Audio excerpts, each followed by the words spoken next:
Hi everybody, my name is Curtis Mitch and I'm with the St. Paul Center for Biblical Theology, and welcome back to another weekday reflection on today's Mass readings. Today is a beautiful Thursday, May 27th, and today we're looking at a gospel from the Gospel of Mark. It's Mark chapter 10, verses 46 to 52.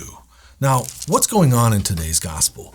Jesus is on the way to Jerusalem, and on the way to Jerusalem, he encounters and heals a blind man named Bartimaeus. Now, this is a story that can be read in different ways.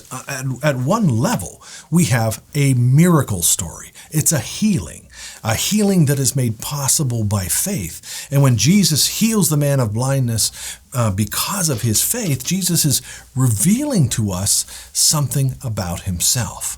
But there's another angle we might take on today's reading, and that is to read it as a spiritual lesson.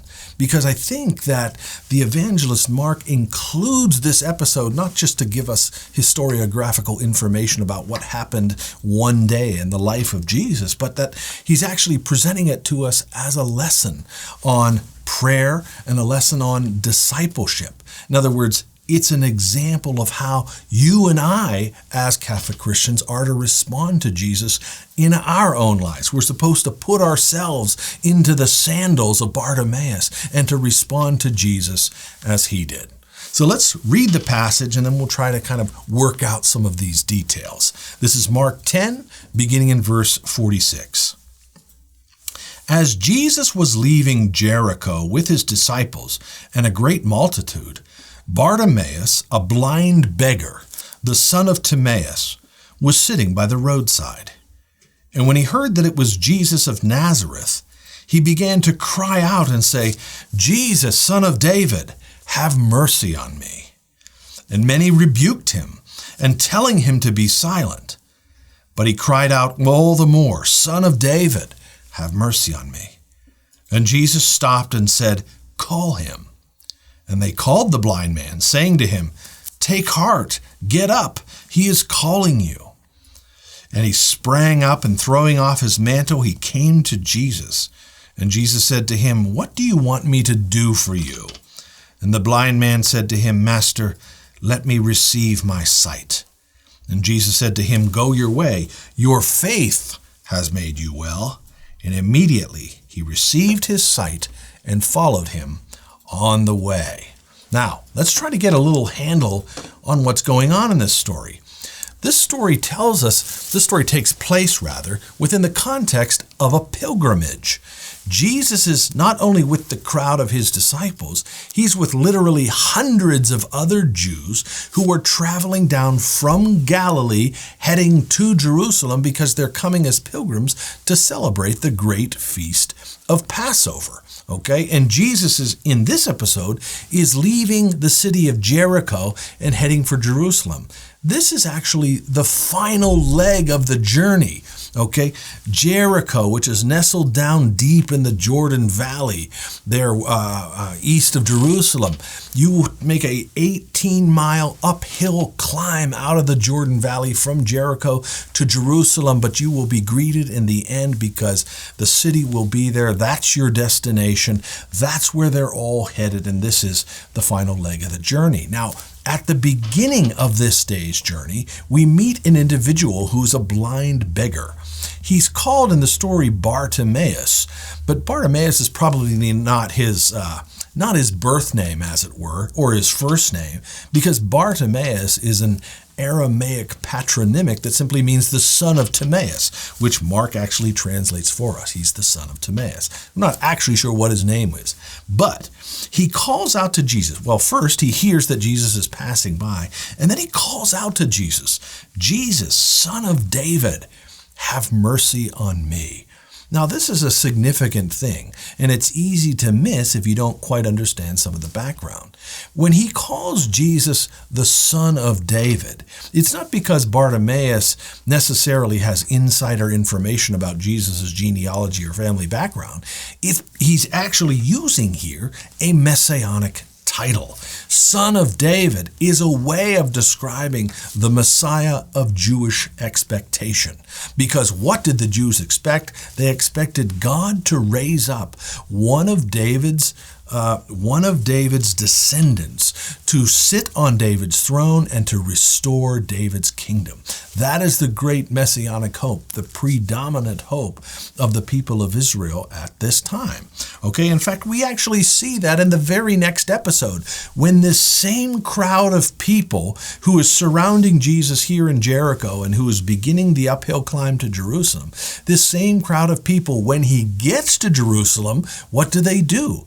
They hail Jesus a king, and they say, "Blessed is the kingdom of our father David that is coming."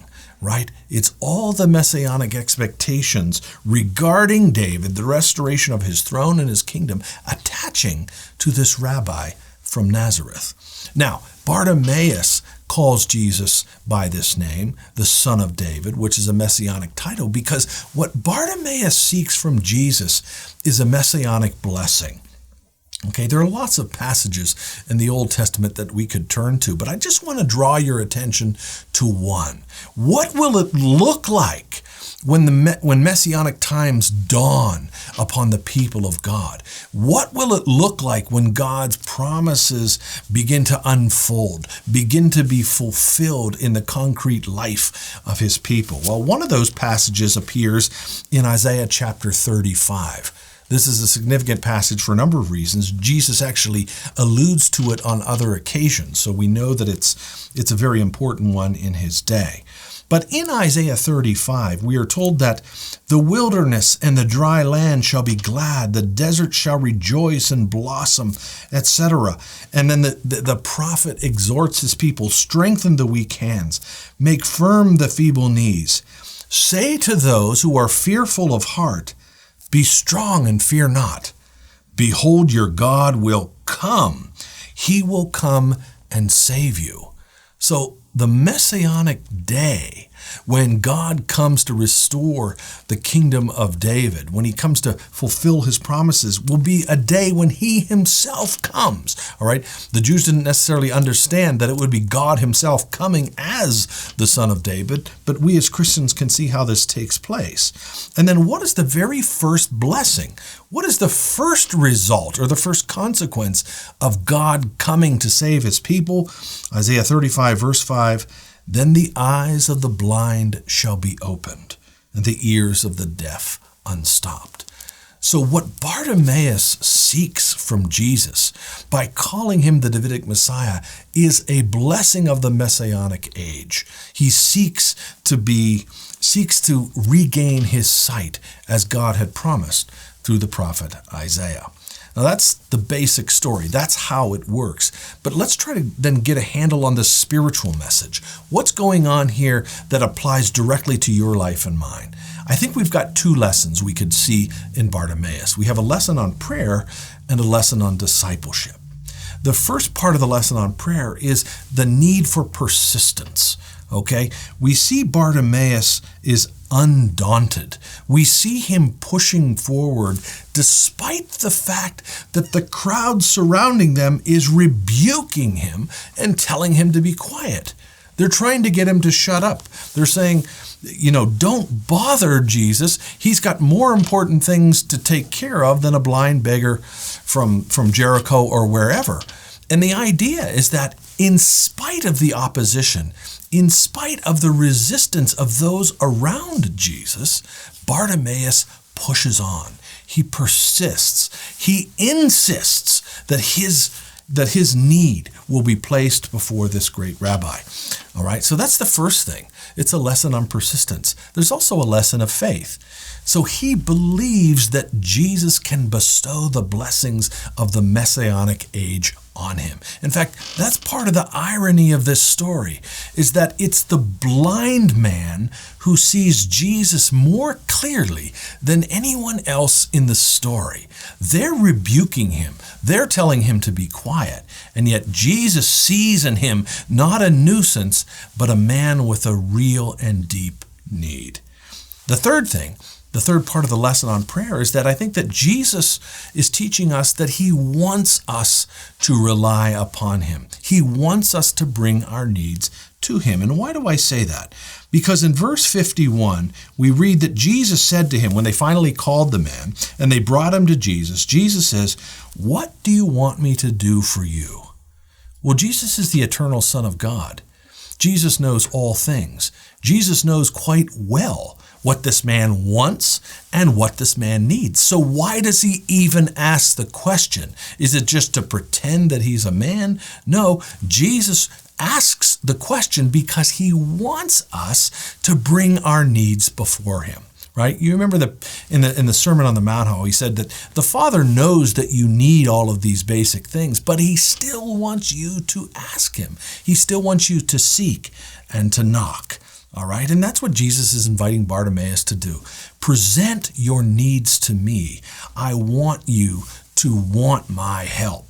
And I want you to bring your needs to me so that I can meet them. So that's the first part of this. I think there's a lesson here on prayer in the story of Bartimaeus, but there's also a lesson on discipleship. Notice how Bartimaeus responds to the call of Jesus. It's prompt. It's immediate. There's no hesitation. We see this in the Gospels, for example, when when the disciples are called on the Sea of Galilee, and immediately they leave their nets. Immediately they leave their father in the boat, and they go and they follow him. You see the same thing here with Bartimaeus. I love that expression in verse 50, where the crowd says, "Take heart, rise, he's calling you." And the blind man sprang up and came to Jesus. He literally jumps to his feet. And what else does he do? It says in verse 50 that he threw off his mantle. All right? That's interesting because in Christian tradition, that's usually seen as a sign that he's leaving behind his old way of life. He's casting off the old and going after Jesus to embrace him on the way. And then, of course, when Jesus heals him, Jesus responds to his petition and restores his sight. It says that Bartimaeus followed him on the way. Now that expression, on the way, is really important in the Gospel of Mark because the way that he's speaking about is the way of the Lord. He opens the Gospel with this quotation from Isaiah and Malachi, "Prepare the way of the Lord." And this way of the Lord is the way that Jesus is showing us is the way that leads to Jerusalem. It's the Via Dolorosa. It's the way of sorrows that ends at the cross. But the way of Jesus is the way of the disciple. It's the way that all of us are called to go in imitation of Jesus. So what do we see in Bartimaeus then? We see a model. We see a living example of how God wants us to respond to Jesus and his call. He wants us to seek him in prayer, and he doesn't want us to be put off by whatever obstacles are in our way. He also wants us to respond quickly when Jesus responds, when Jesus calls us. He doesn't want us to put our hand to the plow and look backwards, is the way that Jesus says it in another context, right? He wants us to be all in. He wants us to be committed. He wants us to respond promptly when he summons us. And then finally, Jesus wants us to follow him wherever he leads. Bartimaeus probably had no idea that following Jesus on the way was following Jesus all the way to the cross on Calvary. And yet that is what the Christian disciple was called to. We are called to imitate Christ all the way to the very end, because the very end is not the cross. The end is resurrection and eternal life. Well, thank you all for being with us here today. I pray that God blesses you, your family, and your day. And I look forward to seeing you here again next time. Thanks.